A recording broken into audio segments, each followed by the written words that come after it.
Hello all, எல்லாரும் எப்படி இருக்கீங்க? இன்னைக்கு இஃப்தாருக்கு வந்து இந்த இன்ஸ்டன்ட் ஃபலூடா ட்ரை பண்ணலாம் அப்படின்னு சொல்லிட்டு நான் எடுத்திருக்கேன். ஸோ இது பார்த்தீங்கன்னா லாஸ்ட் டைம் நான் வந்து பர்ச்சேஸில் வந்து காமிச்சிருப்பேன்.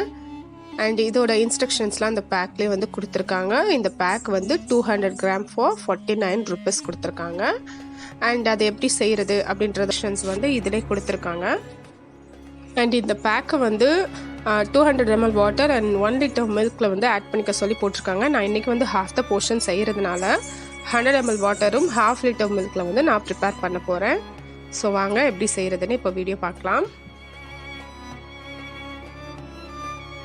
இப்போ ஒரு மில்க் பாட் எடுத்துக்கோங்க. அதில் நான் ஏற்கனவே சொன்ன மாதிரி 100 ml வாட்டர் ஆட் பண்ணிக்கிறேன். அதுக்கப்புறமா ½ லிட்டர் மில்க்கும் ஆட் பண்ணிக்கிறேன். எதில் வேணாலும் செய்யலாம், பசும்பால் இல்லைன்னா பேக்கெட் பால், எதில் வேணாலும் செய்யலாம். இப்போது மில்கையும் இதில் நல்லா ஆட் பண்ணிக்கோங்க. இந்த ஸ்டவ் டாப்பில் வச்சு நல்லா கொதிக்க விடலாம். அண்ட் அந்த பேக்லேயே பார்த்தீங்கன்னா எல்லாமே ரெடிமேடாகவே சேர்த்துருப்பாங்க. ஃபலூடாக்கு தேவையான அந்த சேமியா, அப்புறம் அந்த கஸ்டர்ட் பவுடர் அந்த மாதிரி. அண்ட் அதில் வந்து சப்ஜா சீட்ஸும் சேர்த்துருக்காங்க. ஸோ இப்போ வந்து நம்ம பேக் கட் பண்ணி ஹாஃப் த போர்ஷன் வந்து சேர்த்துக்கலாம். இப்போ நான் இதை ஒரு பவுலில் கொட்டி காமிக்கிறேன் பாருங்கள். நான் வந்து இந்த சேம் க்ரீன் கலரே வந்து எடுத்துட்டேன். ஒயிட் கலர் பவுலில் நான் வந்து கொட்டி காமிச்சிருந்தேன்னா உங்களுக்கு வந்து பர்ஃபெக்டாக தெரிஞ்சிருக்கும். இப்போ எந்த அளவுக்கு கலர் வந்து கேப்சர் ஆகுது தெரியல. சேம் இந்த பவுல் சேம் கலரில், சேம் க்ரீன் கலரில் வந்து தெரியுது. இப்போ பாருங்கள், நான் ஜூம் பண்ணி காட்டுறேன். அதில் வந்து சுகர்ஸ் வந்து அப்படியே போட்டிருக்காங்க, பவுடர்டாலாம் இல்லை, ஃபுல் சுகர் தான் சேர்த்துருக்காங்க. இது அவ்வளோவா தெரியல, பிளராக தான் தெரியுது.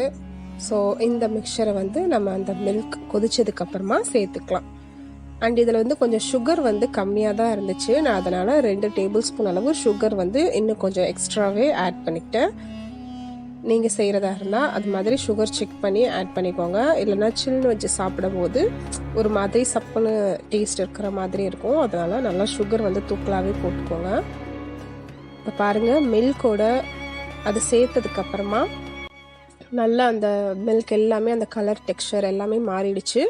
இது ஒரு 5 to 10 minutes வந்து கொதிக்கணும். அவ்வளோதான், அதோட நம்ம ஃபலூடா மிக்ஸ் வந்து ரெடி ஆகிடும்.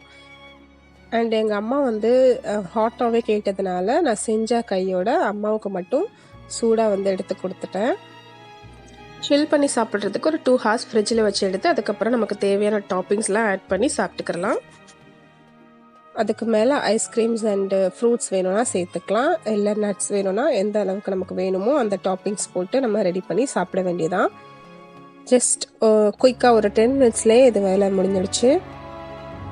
ரொம்பவும் டேஸ்ட்டும் நல்லா இருந்தது. கொஞ்சம் அந்த பிஸ்தாவோட ஃப்ளேவர் வந்து ரொம்ப அதிகமாக தெரிஞ்ச மாதிரி இருந்தது. மற்றபடி டேஸ்ட் வைஸ் நல்லா தான் இருந்தது. இப்போ அதில் நான் கொஞ்சமாக வெனிலா ஐஸ்கிரீம் போட்டுட்டு மேலே கொஞ்சமாக நட்ஸ் போடுறேன். என்னோடய கிட்ஸ் வந்து அந்த அளவுக்கு நட்ஸ் எல்லாம் நிறையா சேர்த்தா சாப்பிட மாட்டாங்க. அதனால் கொஞ்சமாக பாதாம் மட்டும் 2-3 பீசஸ் வந்து போட்டிருக்கேன். இதையே வந்து எடுத்து தனியாக கையில் கொடுத்துட்டாங்க சாப்பிடும்போது. அண்ட் அவ்வளோதான், இன்ஸ்டன்ட் ஃபலூடா மிக்ஸ் வந்து ரெடி ஆயிடுச்சு. ஸோ வந்து நல்லா ஹாட்டாக சில்லாக எப்படி வேணுமோ நம்ம இஷ்டத்துக்கு சர்வ் பண்ணி சாப்பிட்டுக்கலாம். அண்ட் இதே மாதிரி இன்னொரு யம்மியான ரெசிபியோடு உங்களை நான் வந்து மீட் பண்ணுறேன். Until then, take care. Bye.